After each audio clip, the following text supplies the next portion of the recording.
Hello and welcome to the online platform of Ross Academy for Competitive Exams. And I, Pragya Pandey, welcome you all to our very special series on Daily News Review.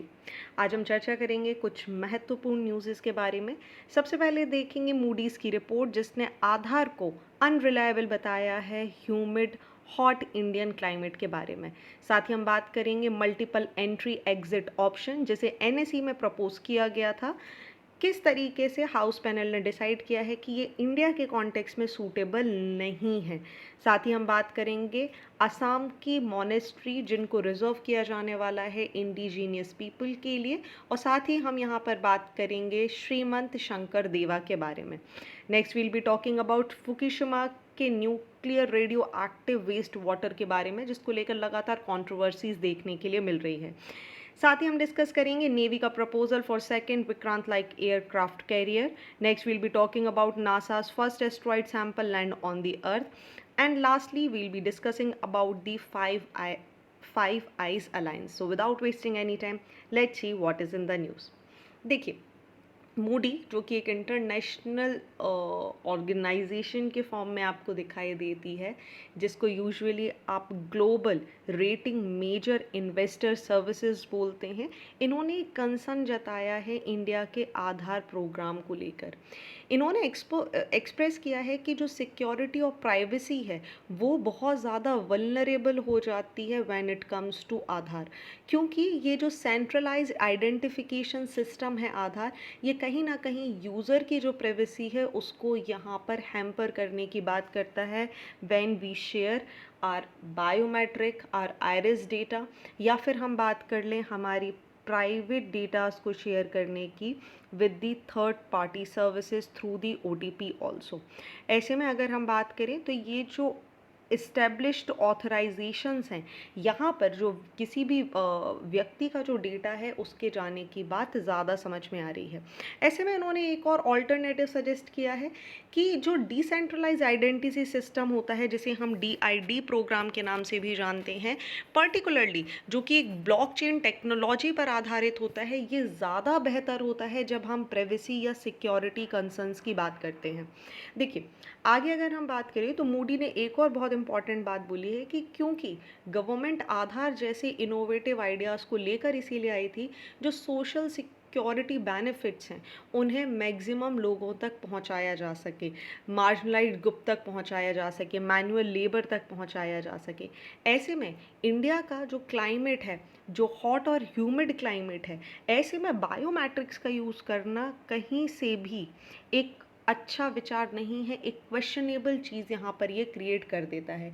साथ ही आधार एक crypto based digital identity की यहाँ पर आधार यहाँ पर जो है आप देखेंगे इसको यूज़र क्रेडेंशियल्स को यहाँ पर शेयर किया जाता है। ऐसे में यूज़र का जो डेटा है, चाहे आप बायोमेट्रिक की बात कर लें, उसकी जो भी इंफॉर्मेशन है जो वो व्यक्ति नहीं शेयर करना चाहता वो भी यहाँ पर शेयर हो जाती है। ऐसे में रिस्क बढ़ जाते हैं डेटा ब्रीचेस के, और यहाँ पर सबसे बड़ा सवाल उठाया गया है आधार के सेंसिटिव इंफॉर्मेशन की शेयरिंग के ऊपर। देखिए, साथ ही इन्होंने एक और चीज़ को सजेस्ट किया है कि जो डिसेंट्रलाइज आइडेंटिटी सिस्टम होते हैं, जिन्हें DID सिस्टम बोला जाता है, ये ज़्यादा यहाँ पर अच्छे साबित हुए हैं। अगर हम दूसरी कंट्रीज़ की भी बात करें जैसे कैटलोनिया, अज़रबैजान, एस्टोनिया, यहाँ पर ये पूरी तरीके से एक डिसेंट्रलाइज्ड ब्लॉकचेन बेस्ड मेथड को अडॉप्ट करके रखे हैं। स्पेशली अगर हम बात करेंगे तो एस्टोनिया, जो कि जाना जाता है अपने फुली डिजिटलाइज्ड पब्लिक सर्विसेज के बारे में, और यहाँ पर यूज़ किया जाता है सेल्फ सॉवरेन आइडेंटिटी सिस्टम को, जहाँ पर एक व्यक्ति अपना खुद का डेटा अपनी इच्छा के अनुसार क्या डेटा शेयर करना चाहता है उसे शेयर करता है with the blockchain method. So these are the thing about this particular article. हम समझ लेते हैं DID डिसेंट्रलाइज्ड आइडेंटिटी सिस्टम आखिर होता क्या है। जैसा हम पहले डिस्कस कर रहे थे, डीआईडी एक डिजिटल आइडेंटिटी फ्रेमवर्क है जो किसी भी इंडिविजुअल व्यक्ति को उसके खुद के पर्सनल इन्फॉर्मेशन के ऊपर, उसकी आइडेंटिटी के ऊपर एक पूर्ण अधिकार प्रदान करता है। इसको इस तरीके से डिज़ाइन किया गया है कि कोई भी यूज़र अपने डेटा को मैनेज कर सकता है, स्टोर कर सकता है, वो क्या डेटा शेयर करना चाहता है, किसके साथ शेयर करना चाहता है, कितना डेटा शेयर करना चाहता है, बिना किसी सेंट्रल अथॉरिटी या इंटरमीडिएटरी या थर्ड पार्टी पर डिपेंड हुए वो व्यक्ति यहाँ पर अपना डेटा शेयर कर सकता है। अगर हम इसके कुछ की कैरेक्टरिस्टिक्स के बारे में बात करें, सो यहाँ पर इंडिविजुअल कंट्रोल को ज़्यादा फोकस किया गया है। कोई भी व्यक्ति गवर्नमेंट कोऑपरेशन कि या सेंट्रलाइज एंटिटी के ऊपर डिपेंड ना होकर अपने डेटा के लिए खुद ही इसको क्रिएट करेगा, मैनेज करेगा और अपनी एक डिजिटल आइडेंटिटी क्रिएट करेगा। दूसरी बात हम करें तो डीआईडी एक ब्लॉकचेन टेक्नोलॉजी पर आधारित है, जिसकी वजह से ये एक सिक्योरिटी का जो लेवल है उसको 4 गुना ज़्यादा बढ़ा देती है। ऐसे में डेटा की ब्रीचिंग होना या डेटा को टैम्परिंग करने जैसी चीज़ें यहाँ पर ना के बराबर हमें देखने के लिए मिलती है। चूँकि ये एक डिसेंट्रलाइजेशन के बारे में बात करता है, दैट मीन्स कोई सेंट्रल अथॉरिटी यहाँ पर नहीं होती है, विच मीन्स आप देखेंगे कि सिंगल कंट्रोल यहाँ पर देखने के लिए मिलेगा। ओके, दूसरा अगर हम बात करें तो यहाँ पर एक इंटर ऑपरेटिबिलिटी की बात की जा रही है। डीआईडी को इस तरीके से डिज़ाइन किया जाता है कि ये इंटर ऑपरेटेबल हो जाता है डिफरेंट प्लेटफॉर्म और सर्विसेज के लिए। कोई भी व्यक्ति डिसेंट्रलाइज आइडेंटिटी के थ्रू यहाँ पर अलग अलग एप्लीकेशंस फिल कर सकता है, एक इकोसिस्टम क्रिएट कर सकता है without separate identity for each and every single work. आगे अगर हम बात करें तो डीआईडी यहाँ पर व्यक्ति को सिलेक्टिव आइडेंटिटी डिस्क्लोज करने की फैसिलिटी देता है। ऐसे में वो क्या डेटा शेयर करना चाहता है, कितना मिनिमाइज एक्सपोजर करना चाहता है अपने पर्सनल डेटे का, इसका पूरा अधिकार इनके हाथ में होता है। इसी तरीके से जो हम एस्टोनिया के एसआईएस सर्विसेज की बात कर रहे थे, तो ये एक तरीके से डीआईडी का सबसेट होता है। ठीक है, यहाँ पर भी पूरा कंट्रोल आपको एक इंडिविजुअल के हाथ में देखने के लिए मिलेगा। हालांकि ये कहीं ना कहीं यूज़र सेंट्रिक और यूज़र को एम्पावर करने के लिए बनाया गया है। लगभग हम वही बोल सकते हैं, डीआईडी एक बिगर फॉर्म है, लेकिन एसआईएस उसका छोटा फॉर्म हमें देखने के लिए मिल जाएगा। चलिए, moving on to the next article, हम बात कर रहे हैं multiple entry exit option in the higher study. बात की जा रही है, हाउस पैनल ने डिसाइड किया है कि शायद ये सूटेबल नहीं है इंडिया के कॉन्टेक्स्ट में। देखिए, आर्टिकल को समझने के पहले आपको पता होना चाहिए आखिर मल्टीपल एंट्री एग्जिट सिस्टम होता क्या है।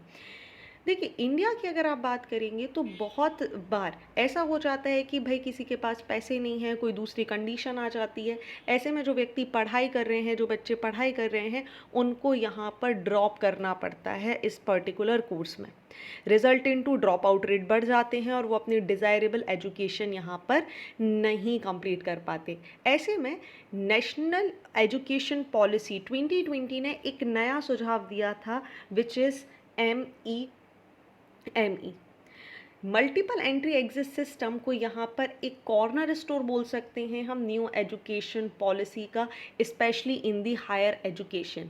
जैसे ही MEES यहाँ पर आपको एक्शन में दिखाई देगा, स्टूडेंट के पास एक ऑप्शन हो जाएगा कि ये किसी भी कोर्स में जिसमें इन्होंने रजिस्टर किया है उसको किसी भी समय वहाँ से एग्जिट कर सकते हैं, और जब वो कैपेबल हो जाएं, जब उनके पास पैसे हैं या जो भी कंडीशन से जब वो बाहर आ जाएं, सो उस पर्टिकुलर कोर्स को वहाँ से ही रिज्यूम कर सकते हैं। ऑलराइट, ऐसे में कोई भी बच्चा जो यहाँ पर पढ़ाई कर रहा है उसके साथ होगा क्या, वो अपने कोर्स को रिज्यूम कर सकता है, जिससे हमारी ड्रॉप आउट रेट कम हो जाएंगी, फ्लेक्सिबल कोर्स कंप्लीशन पीरियड मिल जाएगा, एक ट्रांसडिसिप्लिनरी कॉम्बिनेशन के लिए एक परमिशन मिल जाएगी, और साथ ही स्टूडेंट की चॉइस या कोर्सेज के लिए हमें एक बहुत बड़ा रोड यहाँ पर दिखाई देगा। ये था हमारा MEME सिस्टम। अब देखिए, यहाँ पर NEP ने खुद ही बोला था कि भाई हमें ग्रेटर अटेंशन देना है स्टूडेंट्स की लाइफ एस्पिरेशन को, एक फ्लेक्सिबिलिटी प्रोवाइड करनी है जिससे रिजिड बाउंड्रीज़ को यहाँ पर हटाया जा सके, लाइफ लॉन्ग लर्निंग व्यक्ति को मिल सके, मल्टीपल ऑप्शंस एक स्टूडेंट के पास हों, चाहे हम ग्रेजुएशन लेवल पर बात कर रहे हैं, मास्टर लेवल पर बात कर रहे हैं या डॉक्टरेट लेवल पर बात कर रहे हैं। एक सर्टिफिकेट यहाँ पर प्रोवाइड किया जाएगा 1 साल की स्टडी कंप्लीट होने के बाद, डिप्लोमा दिया जाएगा 2 साल की स्टडी के बाद और डिग्री दी जाएगी 3 साल के प्रोग्राम के बाद। सो फॉर एग्जांपल एक व्यक्ति हैं जो यहाँ पर पढ़ाई कर रहे थे किसी भी XYZ अंडर ग्रेजुएट प्रोग्राम की, किसी कारणवश इन्हें 1 साल में पढ़ाई छोड़नी पड़ेगी। तो अब आपको पता है अगर आज के सिस्टम में हम बात करें और आप पढ़ाई छोड़ते हैं तो आपको कुछ भी नहीं मिलता, लेकिन NEP बोल रहा है कि we will provide you certificate that आपने 1 साल का कोर्स यहाँ कंप्लीट कर लिया है, so that if you want to work somewhere at least that certificate can work as a proof for yourself. All right, so it is extremely very good initiative. यहीं पर एक एकेडमिक बैंक क्रेडिट की बात की जा रही है जहाँ पर एकेडमिक क्रेडिट्स स्टूडेंट्स यहाँ पर उसको अर्न करेंगे। साथ ही अब क्योंकि जब हमें पता है हम एजुकेशन की बात करते हैं वो कॉन्करेंट लिस्ट का पार्ट बन जाता है, ऐसे में केरला ने और बहुत सारे स्टेट्स में यहाँ पर एक आपत्ति उठाई गई कि भाई इंडिया के कॉन्टेक्स्ट में ME सही नहीं है।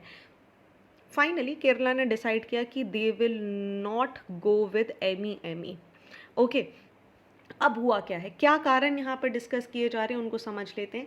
देखिए पहला जो हाउस है इन्होंने एक बात पे यहाँ पर सबसे ज़्यादा जोर दिया है कि इंडिया में अगर आप पॉपुलेशन देखेंगे तो देखिए पॉपुलेशन रेट बहुत ज़्यादा है, अनसर्टिनिटी हो जाती है कि कितने स्टूडेंट्स एनरोल हो रहे हैं, कितने एग्जिट हो रहे हैं। ऐसे में यहाँ पर एक कोई कंट्रोल या सेंट्रलाइज मैकेनिज्म हमें नहीं दिखेगा इसको बचाने के लिए। दूसरा ME के इम्पोज होते ही आप देखेंगे जो नंबर ऑफ स्टूडेंट है जिनका एंट्री एग्जिट हमें नहीं पता है, इसकी वजह से भाई होता क्या है, एक किसी भी विद्यालय या महाविद्यालय में एक टीचर स्टूडेंट रेशो सेट किया जाता है कि पर्टिकुलर जगह पर इतने टीचर्स की आवश्यकता है और उसके हिसाब से इतने बच्चे हैं और इतने टीचर्स की आवश्यकता है। सपोज हाउस का बोलना ये है कि अगर इस तरीके से एंट्री एग्जिट चलती रही तो जो पीपल टीचर रेशो है वो यहाँ पर गड़बड़ हो जाएगा। तीसरी बात इन्होंने बोली कि भैया इंडिया का जो जोग्राफिकल सिस्टम है, जो जोग्राफिकल आप एरिया डिस्ट्रीब्यूशन की बात करेंगे, ये एक बहुत बड़ा हर्डल क्रिएट कर सकता है specially when it comes to rural area. Despite it is very beneficial, लेकिन यहाँ पर कमेटी ने ये बात भी रिकॉग्नाइज़ की है कि स्टूडेंट को एक फ्लेक्सिबिलिटी बिल्कुल मिलेगी, एजुकेशनल की डिफरेंट पाथवेज मिलेंगे, बट इसको डेवलप करने के लिए एक कॉम्प्रिहेंसिव गाइडलाइन लाना ज़रूरी है, एक क्लियर फ्रेमवर्क होना चाहिए, एक स्टैंडर्डाइज एक्यूमुलेशन और ट्रांसफ़र सिस्टम यहाँ पर क्रिएट करना चाहिए, जैसे आप यूजुअली कैट के नाम से भी जानते हैं, credit accumulation and transfer system, जो कि अलाउ करेगा स्टूडेंट को कि वो भाई क्रेडिट्स को अर्न कर सके, उसे ट्रांसफ़र कर सके डिफरेंट इंस्टीट्यूशन में। ये सारी की सारी चीज़ें हमें यहाँ पर इस कॉन्टेक्स्ट में समझनी होंगी। So I would suggest you should go and read about the national education policy 2020। चलिए बात करते हैं अगले आर्टिकल के बारे में। देखिए असम गवर्नमेंट यहाँ पर एक लॉ लाने के लिए प्लान कर रही है जिसमें इंडिजीनियस ओनली जोन यहाँ पर क्रिएट करा जाएगा अराउंड दी बात्रा देव। Okay, let me underline it again.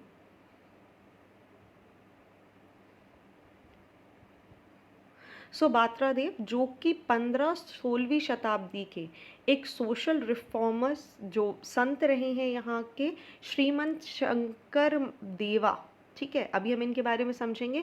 New Vaishnavism का सपोर्टर माने जाते हैं, इसको यहाँ पर प्रोटेक्ट करने की बात करी जा रही है।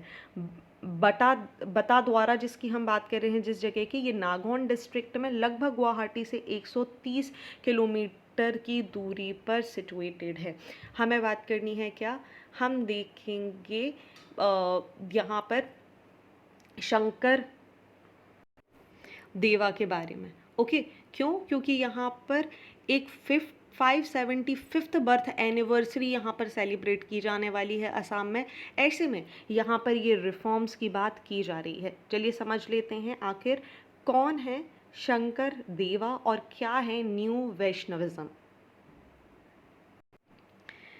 श्रीमंत शंकर देवा, जिन्हें शंकर देव या शंकराचार्य के नाम से भी जाना जाता है, 15वीं-16वीं शताब्दी में कि ये पोएट, सोशल रिफॉर्मर, स्कॉलर माने जाते हैं, जिन्होंने आसाम के लिटरेचर, कल्चर और रिलीजियस पॉइंट ऑफ व्यू से अगर हम बात करें तो बहुत सारी चेंज की हैं। He was a great prominent dancer, actor, musician, artist, social religious reformer and what not. Basically इनको पोस्ट कल्चरल रेलिक्स और डाइवर्सिटी के लिए जाना जाता है, और स्पेशली जब हम बात करते हैं न्यू वैष्णविज्म के बारे में। अगर हम इनके बर्थ और अर्ली लाइफ की बात करें तो 1449 में बरादोआ, जो कि आज की डेट में नागौन डिस्ट्रिक्ट असम के पास सिचुएटेड है, यहाँ पर इनका जन्म हुआ था। He was basically propounder and supporter of Neo Vaishnavism.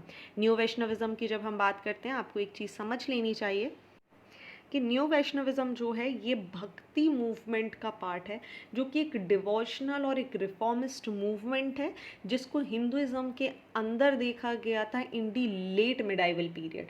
यहाँ पर बेसिकली जो डिवोशन है, जो किसी भी व्यक्ति को इस तरीके से माना जाता है कि जो डिवोशन है वही आपको लिबरेशन तक ले जाएगा। You just worship your own personal God. जिस भी भगवान की स्पेशली हम बात करें तो यहाँ पर टिपिकली लॉर्ड विष्णु या उनके जो अवतार हैं उनके बारे में बात की जाती है। कोई भी व्यक्ति अपने favourite God specially Krishna, Ram, किसी की भी बात कर ले, उनकी यहाँ पर भक्ति करके स्पिरिचुअलिज्म को अटेन कर सकता है। सो यहाँ पर एक ये रिचुअलिस्टिक आस्पेक्ट जो ट्रेडिशनल हिंदुइज्म का आस्पेक्ट है, उससे दूर हटकर ये एक डायरेक्ट और इमोशनल कनेक्शन क्रिएट करता है between the divinity and the follower. चलिए बात कर लेते हैं अगर हम इनके इम्पॉर्टेंट वर्क के बारे में, तो शंकर देवा को न्यू फॉर्म ऑफ म्यूजिक जिसे बोरगीत के नाम से जाना जाता है उसके लिए जाने जाते हैं। ये एक थिएटिकल प्रैक्टिस होती है जिसे अनिका नाथ भावना बोलते हैं, उसके लिए जाने जाते हैं। और डांस जिसे सत्रिया के नाम से जाना जाता है वो, और एक है लिटरली लैंग्वेज जिसका नाम है ब्रजवली, के लिए ये जाने जाते हैं। सो बोरोगीत जो कि भक्ति रांकर्स हैं, आपको यहाँ पर देखने के लिए मिल जाएंगे।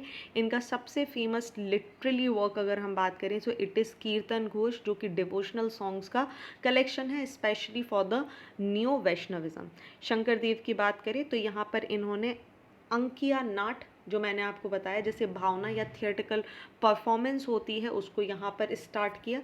इसके अलावा इन्होंने एक डांस फॉर्म भी स्टार्ट किया था, late me write the name, it is very important, Sattriya, it is the dance. और एक लिटरली लैंग्वेज जिसका नाम है ब्रजवली, उसको भी यहाँ पर शुरू किया था। आगे अगर हम बात करें इनके कल्चरल रिफॉर्म्स के बारे में, तो बहुत सारी कल्चर और सोशल रिफॉर्म हमें यहाँ पर देखने मिलेंगे लाइफ स्टाइल प्रैक्टिस में। यहाँ पर जो इन्होंने एक एक्सटेंसिव लिटरली ट्रांसक्रिएटेड स्क्रिप्चर जिसे हम भागवत ऑफ शंकर देव के नाम से जानते हैं, वो यहाँ पर इन्होंने क्रिएट करी। पोइट्री, थियोलॉजिकल वर्क्स इन्होंने यहाँ पर करे आसामीज़ और ब्रजवली में। इसी के कारण हमें इनका एक बहुत बड़ा पॉलिटिकल इन्फ्लुएंस देखने मिलेगा। नॉन रिलीजियस इन्होंने भागवतिक रिलीजियस मूवमेंट यहाँ पर स्टार्ट किए। एक शरण धर्म जिसे हम न्यू वैष्णविज्म मूवमेंट बोलते हैं, उसकी भी शुरुआत इन्होंने यहाँ पर करी। ये यहाँ पर दो मिडीवियल किंगडम, कोच और अहोम किंगडम, उनकी इन्फ्लुएंस में यहाँ पर इसको शुरुआत किया गया था। इन्होंने बहुत सारे जो असेंबलीज़ हैं उनको फॉर्म करना शुरू किया। इन्होंने धीरे धीरे मोनेस्टिक सेंटर जिन्हें सत्तार्स के नाम से जाना जाता था, उनका इस्टेब्लिशमेंट यहाँ पर करना शुरू किया। और एक बहुत बड़ा सोशल रिलीजियस इंस्टीट्यूशन असम के आसपास और नदन बंगाल के आसपास हमें देखने मिला, जिसकी छवि आज तक आपको देखने के लिए मिलेगी।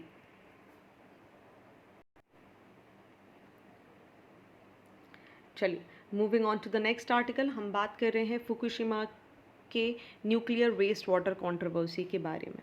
देखिए 13 अप्रैल 2021 को जापान की गवर्नमेंट ने यहाँ डिसाइड किया था कि भाई ये क्या करेंगे, जो मिलियंस ऑफ टन का कंटामिनेटेड वाटर है इनके पास, जो कि फ्यूकुशिमा न्यूक्लियर प्लांट जो कि 2011 का एक कैटास्ट्रॉफिक इंसिडेंट है, एक अर्थक्वेक है जो यहाँ पर आया था, जिसकी वजह से आपने देखा होगा Fukushima Daiichi nuclear power plant पूरी तरीके से तहस नहस हो गया था। ऐसे में जो यहाँ का वेस्ट वाटर है, जो यहाँ का रेडियो एक्टिव वाटर है, उसको यहाँ पर संभाल कर रखा है भाई 30 सालों से फुकुशिमा ने।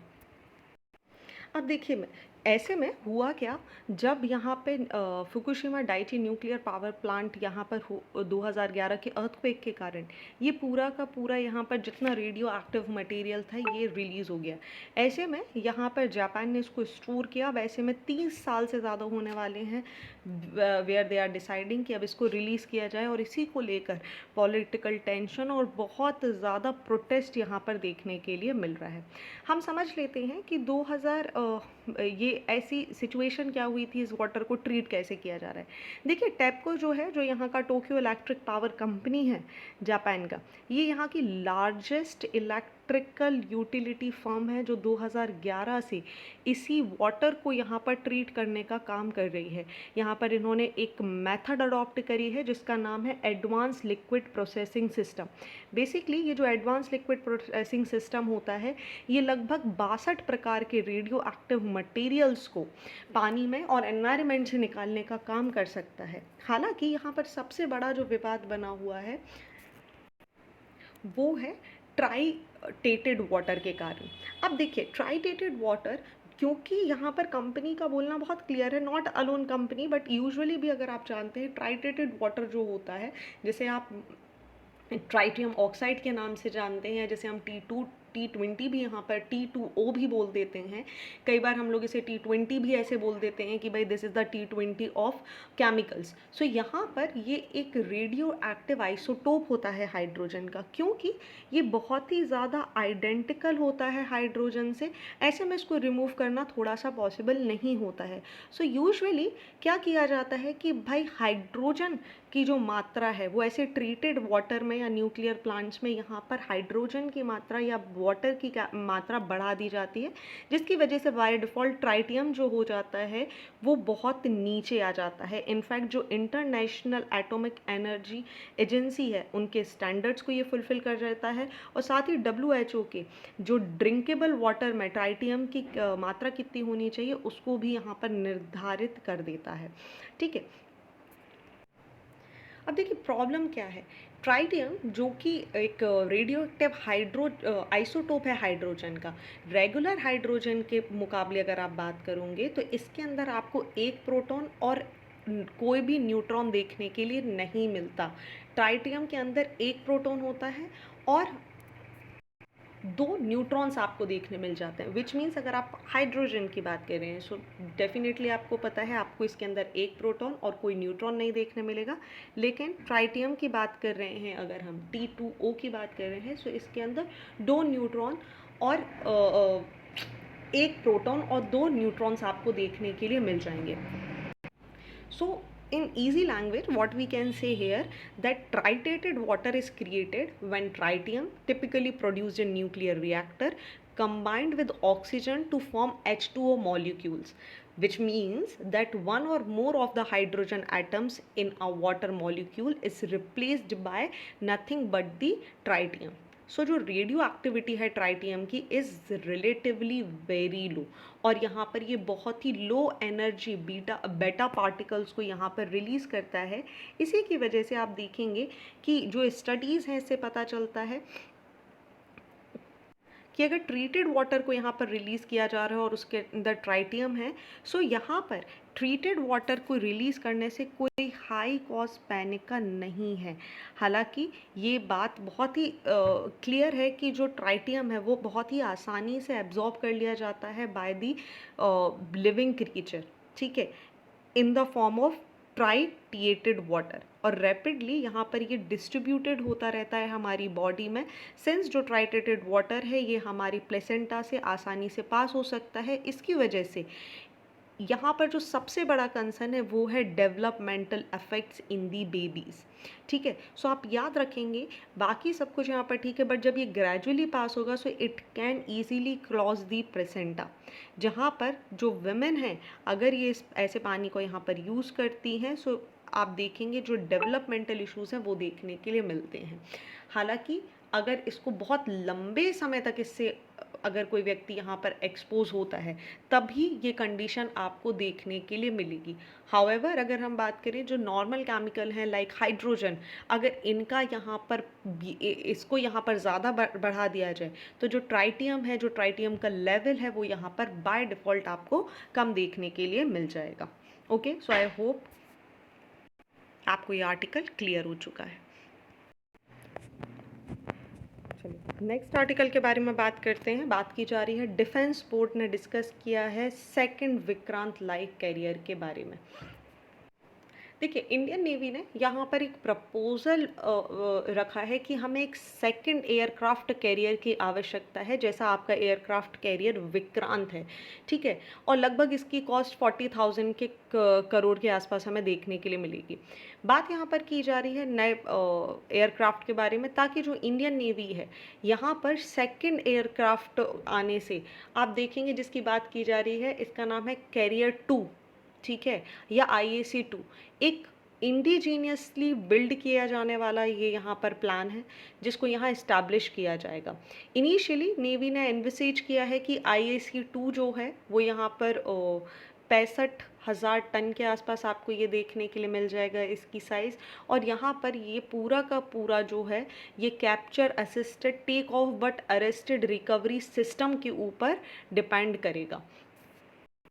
ऐसे में हमें जानना ज़रूरी है INS विक्रांत के बारे में। देखिए, INS विक्रांत 1961 में सबसे पहली बार कमीशन किया गया था। एक मैजेस्टिक क्लास एयरक्राफ्ट कैरियर है, ओरिजिनली जिसे ब्रिटिश रॉयल नेवी के लिए बनाया गया था ड्यूरिंग वर्ल्ड वॉर 2।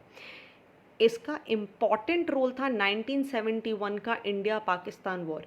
इसी तरीके से दूसरा हमें एक और सेंटूर क्लास एयरक्राफ्ट कैरियर देखने के लिए मिला, जिसे इंडियन नेवी में शामिल किया गया था 1987 में। इसको रिफर्बिश कर दिया गया, मॉडर्नाइज किया गया, और इसी के बाद जो ब्रिटिश MHS हरमीज़ है उसको यहाँ पर चेंज करके मॉडिफिकेशन करके इसको विराट के नाम से यहाँ पर लॉन्च किया गया।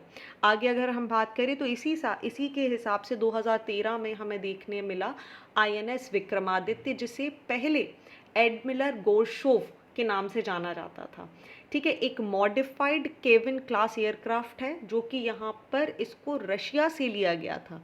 एक्सटेंसिव रीफिटिंग मॉडर्नाइज्ड है और इसको कमीशन कर दिया गया था इंडियन नेवी में 2013 में। इसके बाद हमें देखने मिला INS विक्रांत, जो कि पहला इंडिजीनियसली बिल्ड एयरक्राफ्ट कैरियर है, जिसे इंडियन नेवी में शामिल किया गया था 2022 में। इंडिया के लिए शिप बिल्डिंग कैपेबिलिटी की बात करें, डिफेंस प्रिपेयर्डनेस की बात करें, या फिर मेक इन इंडिया प्रोजेक्ट की बात करें, ऐसे में INS विक्रांत जो है ये बहुत बड़ा लैंडमार्क साबित हुआ है, और इसीलिए तैयारी की जा रही है IAC-2 के बारे में, जो कि अगेन विक्रांत के जैसा ही एक इंडिजीनियसली बिल्ड एयरक्राफ्ट कैरियर हमें देखने के लिए मिलेगा। Moving on to the next article, हम बात कर रहे हैं नासा के फर्स्ट एस्ट्रॉइड सैंपल जो कि पहुंच चुके हैं स्पेस से अर्थ में। देखिए, नासा का ओरिसिस रेक्स स्पेस क्राफ्ट ये यहाँ पर सक्सेसफुली वापस आ चुका है, ठीक है? एस्ट्रॉइड सैंपल को लेकर आया है ये फ्रॉम द डीप स्पेस, और अपने आप में ये सिग्निफिकेंट अचीवमेंट मानी जा रही है in the history of space exploration. Osiris Rex spacecraft की बात करें तो लगभग $1 बिलियन का ये जो मिशन था, इसे लॉन्च किया गया था 2016 में। और ये यहाँ पर कार्बन रिच एक एस्ट्रॉइड है जिसका नाम है बेनू, उस पर पहुँच गया था 2018 में। एक लॉन्ग स्टिक वैक्यूम की सहायता से इसने कलेक्ट किया रबल्स फ्रॉम दी बेन्यू इन 2020। इस सैंपल को यहाँ पर कैप्सूल्स में स्टोर किया गया और फाइनली इन्हें रिलीज़ कर दिया गया with a fly bye of a earth from 1 lakh kilometre दूर से। और ये जो कैप्सूल हैं ये अभी कुछ ही समय पहले आप बात करेंगे तो ये अर्थ पर लैंड कर दिए गए हैं। साइंटिस्ट की माने तो ये जो एस्ट्रॉइड रबल है जो हमें बेन्यू एस्ट्रॉइड से मिला है, ये एक बहुत ही प्रीशियस है, जो कि हमें एक इतिहास के बारे में, एक ज्योग्राफिकल, एक जियोलॉजिकल टाइमलाइन के बारे में कुछ नए आयाम बता देगा। ये जो रिटर्न है ऑसिरिस रेक्स स्पेस क्राफ्ट के इस कैप्सूल का, ये आज की डेट में सबसे बड़ा हॉल माना जा रहा है in the history of asteroid sample collection. Okay, ये जो सैंपल हैं ये प्रिजर्व बिल्डिंग ब्लॉक्स हैं from the early solar system. किस तरीके से था ये हमें एक इंसाइट प्रोवाइड करेंगे अर्थ के बारे में, किस तरीके से अर्थ का फॉर्मेशन हुआ होगा, डिफरेंट जो थ्योरीज हैं जिनके बारे में हम चर्चा करते हैं, ओरिजिन ऑफ लाइफ कैसे हुआ होगा। सो ये सारी चीज़ें हमें यहाँ पर समझनी होंगी। चलिए हम बात कर लेते हैं एस्ट्रॉइड बेनू के बारे में, उससे रिलेटेड जो फ्यूचर मिशंस हैं उसको भी समझ लेते हैं। देखिए, बेनू जो एक एम्पायर स्टेट बिल्डिंग साइज़ का आपको देखने मिलेगा, ये यहाँ पर एक लार्जेस्ट आप देखेंगे तो एक एस्टेरॉयड का एक बड़ा-सा टुकड़ा है। इसका क्लोज़ ऑब्ज़र्वेशन अगर किया जाए तो इसके अंदर एक डिफरेंट कैरेक्टरिस्टिक्स और पोटेंशियल आपको देखने के लिए मिल जाएँगी। ये जो डेटा यहाँ पर ऑसिरिस रेक्स के द्वारा कलेक्ट किया गया है, ये फ्यूचर एस्टेरॉयड डिफ्लेक्शन एफर्ट्स के बारे में हमें जानकारी देगा। साथ ही आगे आने वाले जो नासा के फ्यूचर प्रोजेक्ट्स हैं, उसमें मार्स के लिए इवेंचुअल ट्रांसपोर्ट क्या हो सकता है, मार्स की स्थिति कैसी है, क्या हुआ होगा कि मार्स पे जो अवेलेबिलिटी ऑफ वाटर है वो ख़त्म हो गई, या जो दूसरे प्लैनेट्स हैं उनकी क्या कंडीशन होगी, ये सारी चीज़ें हमें यहाँ पर पता चलेंगी। In this image what you are seeing is the capsule जिसे ऑसिरिस रेक्स स्पेस क्राफ्ट ने रिलीज़ किया है, और इसकी पैराशूट लैंडिंग यहाँ पर कराई गई है on the earth, which is extremely very amazing. Okay, चलिए बात कर लेते हैं नासा के ऑसिरिस रेक्स स्पेसक्राफ्ट के बारे में। ओरिजिनली इसका पूरे नाम की अगर हम बात करें तो ये स्टैंड करता है spectral interpretation resource identification security regulate explorer. NASA का स्पेसक्राफ्ट है जिसको बनाया गया था स्टडी करने के लिए, सैंपल्स को कलेक्ट करने के लिए अर्थ के पास जो एस्ट्रॉयड है जिसका नाम है बेनू, उसके लिए। प्राइमरली इस मिशन का ऑब्जेक्ट था कि वैल्यूएबल इंसाइट लेना है about our solar system, life का ओरिजिन कैसे हुआ, पोटेंशियल थ्रेट क्या हो सकते हैं, या फिर जो अर्थ के आसपास जो एस्ट्रॉयड्स हैं उनके क्या खतरे हमें देखने के लिए मिल सकते हैं। ऑसिरिस रेक्स की बात करें तो 2016 में से लॉन्च किया गया था, 2018 में ये बेनू पे पहुंच जाएगा, और साथ ही इसके बाद 2020 में इसने फाइनल सैंपल को कलेक्ट करना शुरू कर दिया था, एंड एज ए रिजल्ट ये हमारे पास हमें देखने के लिए मिल जाएगा। ओके, आगे अगर हम बेनू के बारे में बात करें तो एक एस्ट्रॉयड है जो कि अर्थ से अगर आप देखेंगे तो लगभग 400, जिसके अगर आप एस्टिमेशन की बात करेंगे डायमीटर की या साइज़ की, तो लगभग 490 मीटर या 1608 फीट का ये आपको देखने मिलेगा। लगभग एक स्पिनिंग टॉप या रबल पाइल के जैसा ये यहाँ पर दिखाई देगा। और अगर बेनू की बात करें तो इसे कार्बोनेशियस एस्ट्रॉयड माना जाता है। दैट मीन्स इसके अंदर कार्बन रिच मटेरियल्स हैं, और आप समझिए अगर कार्बन रिच मटेरियल्स हैं दैट मीन्स यहाँ पर ऑर्गेनिक मॉलिक्यूल्स होंगे, वाटर बियरिंग मिनरल्स आपको देखने के लिए मिल जाएंगे जो कि लाइफ को बिल्ड करने के लिए एसेंशियल कंपोनेंट्स होते हैं।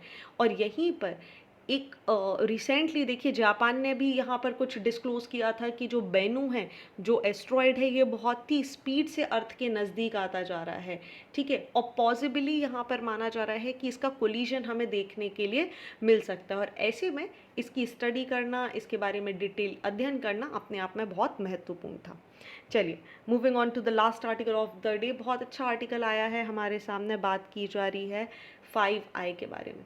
Recently Canadian prime minister Justin Trudeau ने इंडिया के ऊपर एलिगेशंस लगाए थे कि इंडिया और इंडियन गवर्नमेंट्स जो ऑफिशियल हैं, ये जो एक लीडर थे हरमीत सिंह निज्जर, ठीक है, इनके मर्डर में इन्वॉल्व है। ऐसे में यहाँ पर एक 5i जो कि इंटेलिजेंस शेयरिंग एजेंसी है United states, United kingdom, Australia, Canada और न्यूजीलैंड का, उसका जिक्र यहाँ पर हमें देखने के लिए मिला था। अगर हम 5i के बारे में बात करें तो देखिए इसका जो ओरिजिन है ये वर्ल्ड वॉर 2 के समय से है, जब यूके ने डिसाइड किया, यूके और यूएस ने डिसाइड किया कि भाई हमें इंफॉर्मेशन, इंटेलिजेंस इंफॉर्मेशन शेयर करनी है ताकि हम जर्मन और जापानीज कोड्स को यहाँ पर क्या कर सकें, सक्सेसफुली डिकोड कर सकें।